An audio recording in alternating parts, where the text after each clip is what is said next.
भारत के किसान नेता आदरणीय श्री राकेश टिकैत जी द्वारा चौधरी देवलाल जी के नाम से जो 50 बेड का हॉस्पिटल बनाया गया है, उसका उद्घाटन करने के लिए वो जल्दी ही आपके बीच में आने वाले हैं। उनके कई कार्यक्रम थे, इसलिए थोड़ा लेट हो गए। बुजुर्गों, दोस्तों, माता और बहनों, जैसे मुझे पूर्व बोलने वाले वक्ताओं ने जिक्र किया कि कृषि संबंधित 3 काले कानून, जिससे न केवल किसान परेशान है बल्कि आम आदमी भी दुखी है। ये कानून जहां किसान को मारने का काम करेंगे, वहां आम आदमी को भी आर्थिक तौर पे बहुत ज्यादा कमजोर कर देंगे। जो इन 3 काले कानूनों में एक जो कानून है वो एसेंशियल कमोडिटी एक्ट, आवश्यक वस्तु अधिनियम, आवश्यक वस्तु कानून, वो तो लैंडलेस को मारता है। जिसके जमीन नहीं है, जो मोल लेकर के खाता है, वो उसको मारता है वो कानून। और जो कानून किसानों के खिलाफ बनाए हैं, वो कानून किसान को आर्थिक तौर पर कमजोर करने के और उनकी जमीन किस तरह से कंपनियों के हवाले हो जाए, वो इस किस्म के कानून बनाए हैं। किसानों ने बहुत लंबी लड़ाई लड़ी है। 4 महीने हो गए या दिल्ली की बॉर्डर पर बैठे हैं।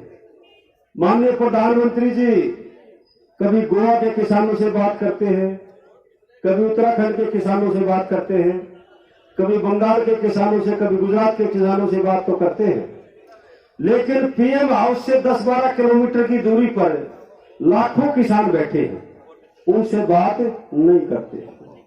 कारण क्या है? कारण यह है कि प्रधानमंत्री जी ने 2013 में, जब 2014 का इलेक्शन था, उससे पहले हिंदुस्तान की जनता के सामने अनेक वायदे किए थे। और वायदे किए थे कि जब बीजेपी की सरकार केंद्र में आएगी तो हम किसान का कर्जा माफ कर देंगे। यह वादा देश की जनता से किया था, देश के किसानों से किया था। लेकिन किसान का 1 रुपया भी इस सरकार ने माफ नहीं किया। प्रधानमंत्री जी ने कहा था कि हम हर साल 2 करोड़ नौजवानों को नौकरी देने का काम करेंगे। 7 साल होने को आए, 14 करोड़ नौजवानों को नौकरियां मिलनी थी। 14 करोड़ नौकरी देने की बात तो दूर, 14 करोड़ नौजवानों को नौकरी से महरूम कर दिया, नौकरी छीनने का काम किया इस सरकार ने। इन्होंने कहा था महंगाई कम कर देंगे। जब आदरणीय मोदी जी सरकार में आए, उस टाइम पे गैस सिलेंडर की कीमत 400 रुपए से कम थी और आज 870 रुपए तक चली गई। जिस टाइम पे मोदी जी सत्ता में आए, उस टाइम पे डीजल और पेट्रोल के क्या दाम थे? आज डीजल और पेट्रोल के दाम 100 रुपए लीटर के हिसाब से चले गए। डीजल के दाम 80-85 रुपए लीटर चले गए।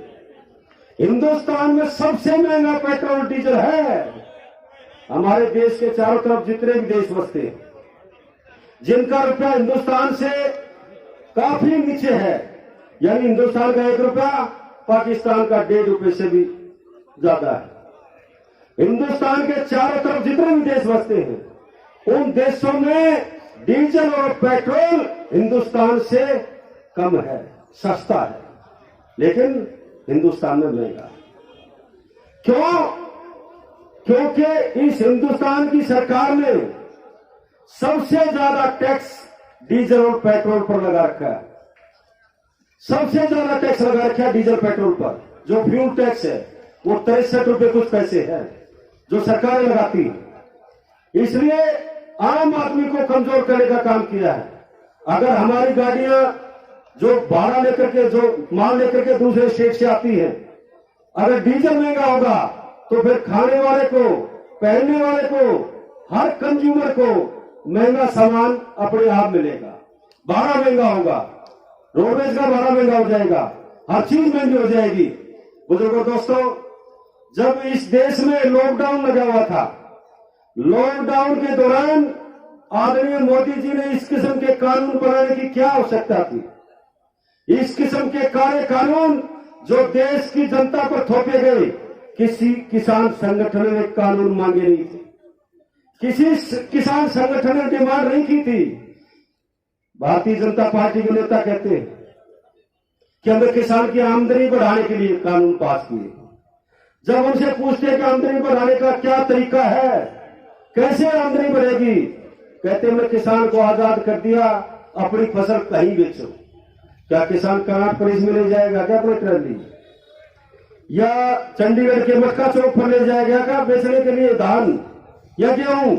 कहां ले जाएगा किसान? केवल मंडी व्यवस्था को खत्म करने के षड्यंत्र है। और अगर ये मंडी व्यवस्था खत्म होगी तो बुजुर्गों दोस्तों, जो हाल बिहार के किसान का है, जो झारखंड के किसान का है, जो बंगाल के किसान का है, जो गुजरात के किसान का है, वही हाल हमारे पंजाब हरियाणा का और पश्चिमी उत्तर प्रदेश राजस्थान का हो जाएगा। इसलिए एकजुट होकर के जैसे आपकी लड़ाई चल रही है, उस लड़ाई को लड़ो। एक निवेदन आपसे जरूर करना चाहता हूं कि अनेक तरह की समस्याएं आपके सामने आई है। जब आप 26 नवंबर को दिल्ली के बॉर्डर पे आए थे, तो फिर दिल्ली के बॉर्डर पर आने के बाद इस सरकार ने अनेक तरीके से हथकंडे बढ़ाने का काम किया। कभी खालिस्तानी कहा, कभी आतंकवादी कहा, कभी नक्सलवादी कहा, कभी और तरह की अनेक तरह की आवाज इस किस्म की उठाने का काम किया। कभी हिंदू मुसलमान की बात करते हैं, कभी कहते हैं हरियाणा के मुख्यमंत्री ने यहां तक कहा था। जब आप 26 नवंबर को आए तो हरियाणा के मुख्यमंत्री का 2-3 दिन के बाद में बयान आया। क्या कहा कि केवल पंजाब के किसान बैठे हैं, हरियाणा का कोई किसान नहीं है। बुजुर्गों दोस्तों, उसी टाइम पर हमारे इलाके में खापों की पंचायत शुरू होगी और पंचायतों ने सर्वसम्मति से फैसला लेकर के दिल्ली के बॉर्डर का रुख किया। मैं बधाई देता हूं खापों के सरदारों को। हमारे जो खापों के पंचायत के सरदार हैं, उन्होंने एकजुट होकर के इस किसान आंदोलन में योगदान देने का काम किया है। और जब तक ये आंदोलन चलेगा, हरियाणा भाईचारा जिंदाबाद, पंजाब हरियाणा भाईचारा पूरी मदद करेंगे, कोई चिंता करने की जरूरत नहीं है। मैं इसलिए बता रहा हूं बुजुर्गों दोस्तों कि आज जहां आप बैठे हैं, ये जमीन हरियाणा की जमीन में बैठे हो, बादलगढ़ की जमीन में बैठे हैं। टीकरी तो इसलिए नाम लिया जाता है क्योंकि टीकरी दिल्ली का पहला गांव है। ये पता चले कि हम दिल्ली में बैठे, दिल्ली के बॉर्डर पर बैठे हैं। हरियाणा की बहादुरगढ़ का एरिया है ये, और मैं 2 बार बहादुरगढ़ से एमएलए भी रहा हूं, चौधरी देवलाल ने बनाया था। हम सियासत दल बाद में हैं, किसान पहले। इसलिए चौधरी देवलाल ने, जब मोरारजी देसाई ने चौधरी चरण सिंह को अपने मंत्रिमंडल से बाहर कर दिया था, तो चौधरी देवलाल ने ऐलान किया था कि हम बोट क्लब पर चौधरी चरण सिंह का जन्मदिन मनाएंगे। 89वां जन्मदिन मनाने का ऐलान किया था और ये कहा था 89 लाख की थैली भी भेंट करेंगे हम, क्योंकि चौधरी चरण सिंह किसानों के नेता है।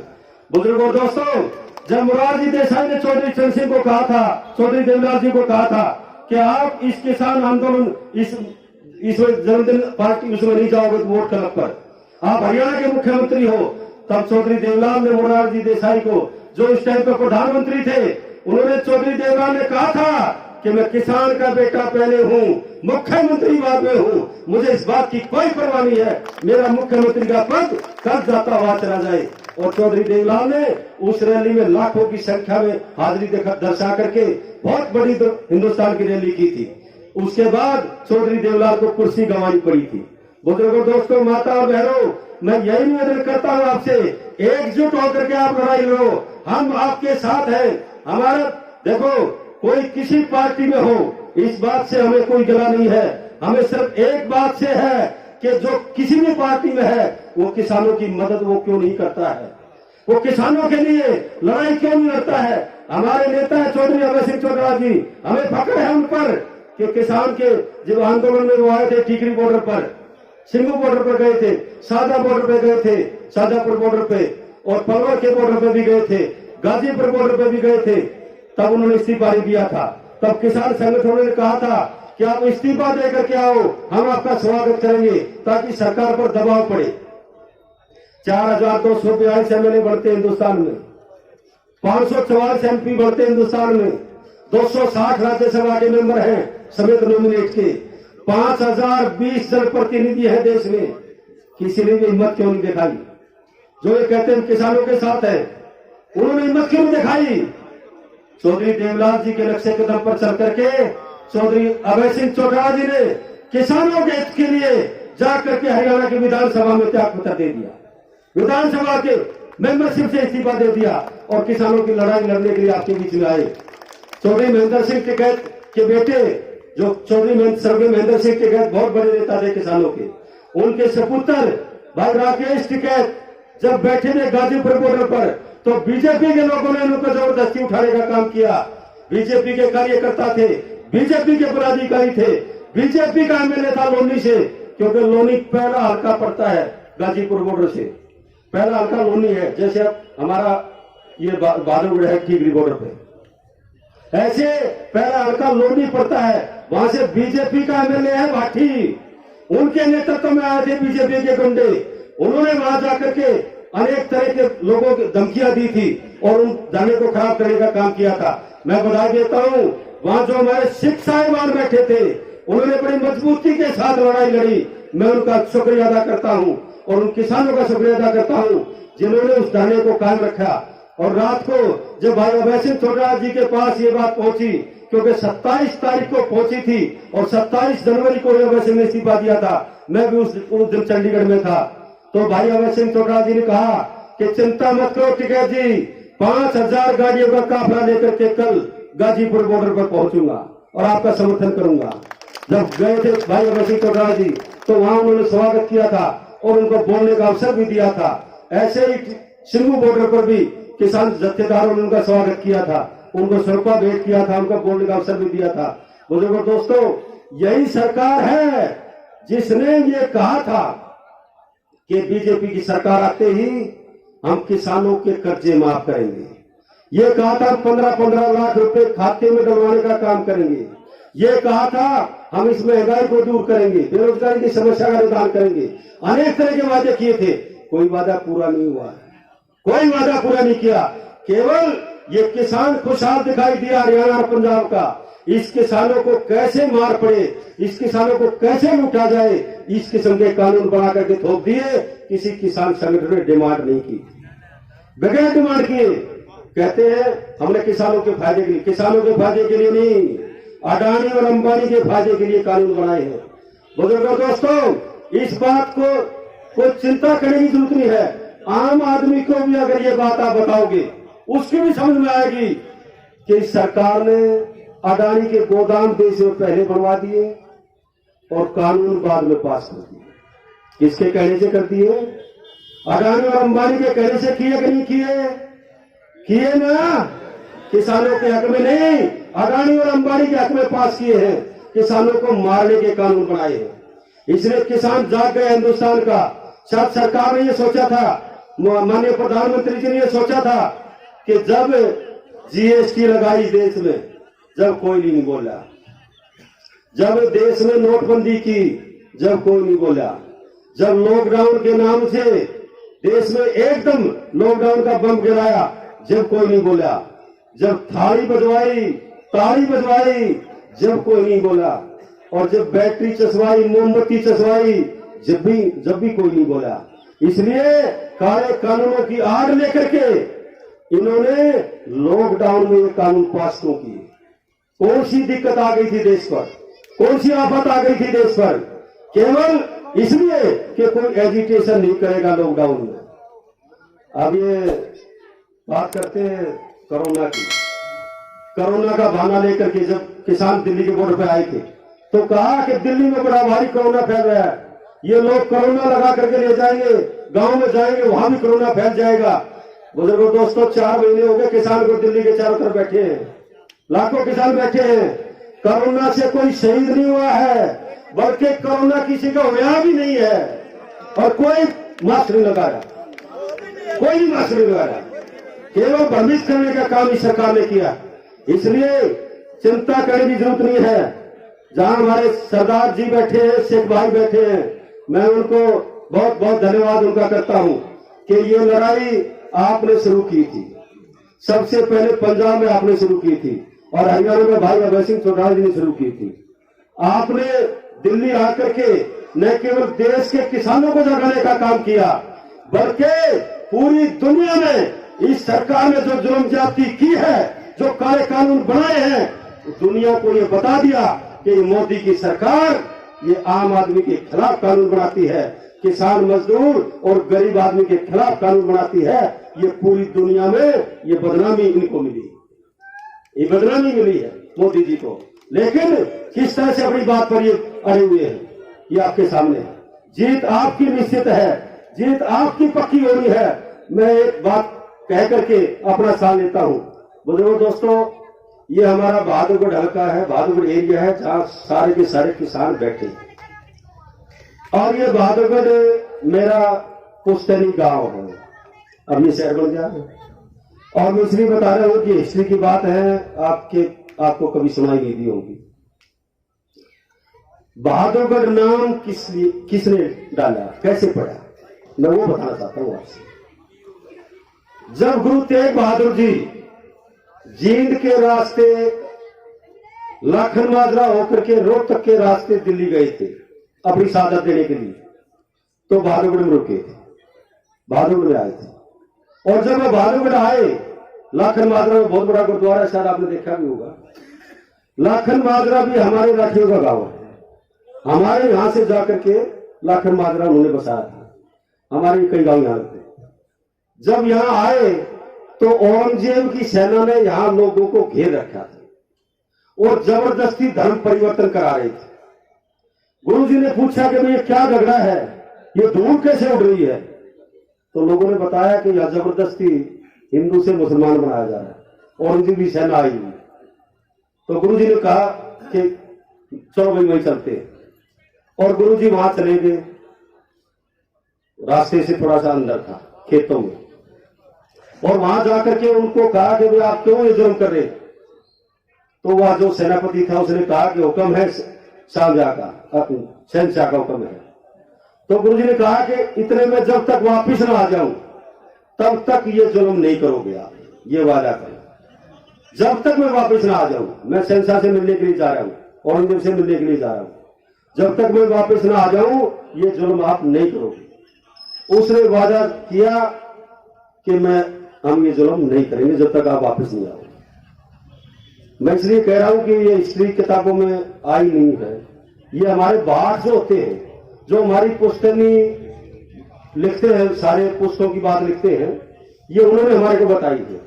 वो हमारे पुश्तैनी बात है, उनके पूर्वज भी हमारे पूर्वजों की बात हुआ करते थे। सोनीपत में बैठते हैं, जवाहरलाल बख्शी उनका नाम है, मैं नाम भी बता दूं, ताकि कोई हिस्ट्री लिखे गुरु तेग बहादुर जी की तो कम से कम ये भी पॉइंट आना चाहिए। तो उस टाइम पे हमारे इस बहादुरगढ़ का नाम बहादुरगढ़ नहीं था, इस बहादुरगढ़ का नाम था सरफाबाद। सरफाबाद सरफ, ये सरदार जी को समझ में आएगी, पंजाबी में मुझे पता नहीं है। सरपूड़े सरकंडे जो होते हैं, जिसके मुड्ढे वगैरह बनते हैं, ये आपके यहाँ क्या कहते हैं मुझे नहीं पता। सरपूड़े जो बनते हैं, सरपूड़े, ये यहां बहुत ज्यादा होते थे। हमारे बुजुर्ग यहां आकर के बस के नाम धर दिया सरफाबाद। जब गुरुजी ने यहां आकर के इस जुल्म को रोका तो फिर लोगों में ये चर्चा हुई कि भाई ऐसा कौन बहादुर आ गया जिसने ये काम रोक दिया। ये बहुत बहादुर आदमी इंसान कोई आए जिन्होंने ये काम रोक दिया। उस दिन के बाद में हमारे यहाँ एक गुरुद्वारा है पुराना, बड़ा गुरुद्वारा के नाम से, जटवाड़ा मोहल्ला है हमारा। उस जटवाड़ा मोहल्ला में बड़ा गुरुद्वारा है। और उस दिन के नाम से, उस दिन के बाद इस सरफाबाद का नाम बहादुरगढ़ रखा गया। हम तो आपके बहुत बहुत धनी है इस बात के लिए।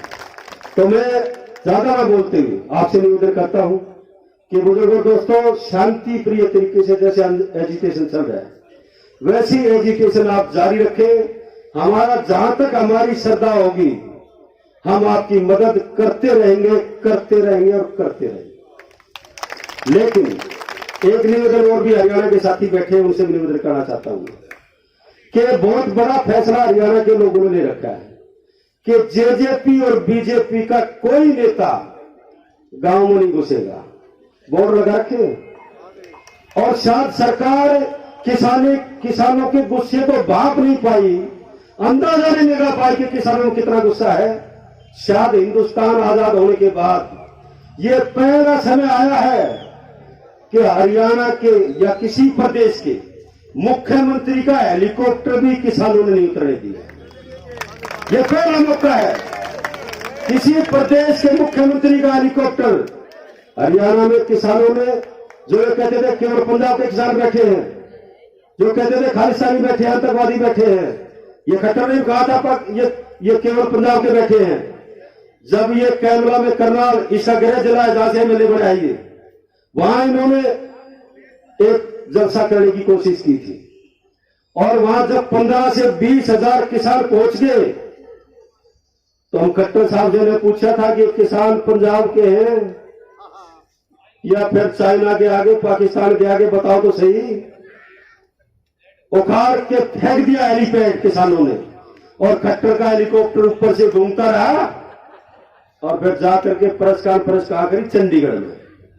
ऐसा ही एक प्रोग्राम उन्होंने करनाल में दूसरा किया था पाडा गांव में। ये 2 प्रोग्राम किए थे, एक पाडा में और एक कैमला गांव में, दोनों करनाल में थे। वहां भी खट्टर जी का हेलीकॉप्टर घूमता रहा और किसानों ने हेलीपैड उखाड़ करके फेंक दिया। इनके भारतीय जनता पार्टी के नेता, इनके मंत्री, इनके प्रदेश के अध्यक्ष भाग करके मंदिर में घुस करके जान बचाई उन्होंने। गांव में घुसने नहीं देते लोग इनको, इसलिए पूरे हिंदुस्तान के बाई इलेक्शन डिक्लेयर कर दिए।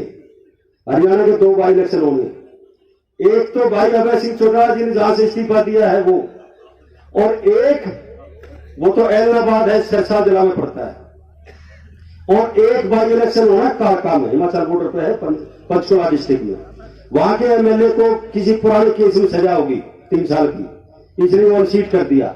एक वहां भी होना है और एक 1.5-2 महीने हो गए अनसीट हुए, सीट खाली होगी। लेकिन बाकी पूरे हिंदुस्तान के बाई इलेक्शन डिक्लेयर कर दिया, हरियाणा के नहीं किए हैं। क्यों? मोदी जी के पास गए हरियाणा के मुख्यमंत्री और कहने लगे गांव में तो लोग घुस नहीं देते, गांव में तो लोग बढ़ने नहीं देते, इलेक्शन कैसे लड़ाएंगे, हमारा इलेक्शन ना कराओ। कब तक नहीं कराएंगे? 6 महीने का कानून है, 6 महीने के अंदर कराने पड़ेंगे। और जब इलेक्शन होंगे तो फिर दोनों की दोनों सीट बीजेपी बुरी तरह से हारेगी, बहुत बुरी तरह से हारेगी। और मुझे ये कहने में संकोच नहीं भाई, कोई पुराना मानिए मेरी बात का, मैं इसलिए कह रहा हूं कि बात ठीक है और ठीक इसलिए भी है कि कानूनी बात है। ये कानून बनाए किसने थे? जो ये कानून बने हैं, ये कानून का प्रारूप किसने तैयार किया था? उस कांग्रेस सरकार थी 2012 में, और कांग्रेस की सरकार में भूपेंद्र सिंह हुड्डा हरियाणा के मुख्यमंत्री थे। 5 मुख्यमंत्रियों को एक कमेटी उस टाइम की सरकार ने बनाई थी, जिसके चेयरमैन थे चौधरी भूपेंद्र सिंह हुड्डा, जो हरियाणा के टाइम पर मुख्यमंत्री थे। उस 5 मेंबरी कमेटी ने ये कानून बनाए थे, हुड्डा साहब के दस्तखत है उन कानूनों पर। और जब ये पार्लियामेंट में रखे गए तो पार्लियामेंट में हुड्डा साहब के लड़के मेंबर पार्लियामेंट थे रोहतक से, दीपेंद्र हुड्डा जी, उन्होंने बहस की थी बहुत बड़ी, और अपोजिशन में थी बीजेपी, बहन सुषमा स्वराज ने उन कानूनों का विरोध किया, जोर शोर से विरोध किया था। और हुड्डा साहब के लड़के ने पता क्या कहा था? ये कहा था ये कानून बनने दो, किसान की तरक्की होगी और किसान के आलू की लंबाई 2-2 फुट हो जाएगी। कहा था कि नहीं? 24 इंच के आलू पैदा कर देंगे हरियाणा के किसान, ये कहा था। तो फिर ये कांग्रेस के लोग इसलिए तो दिल्ली के 4 तरफ जो धरने चल रहे हैं उसमें आते नहीं है। एक बार 12 फरवरी को हुड्डा साहब आए थे कबड्डी के मैदान में, किसी को लिया है होगा कांग्रेस का कोई नेता, वोटिंग करके भगा दिया किसानों ने।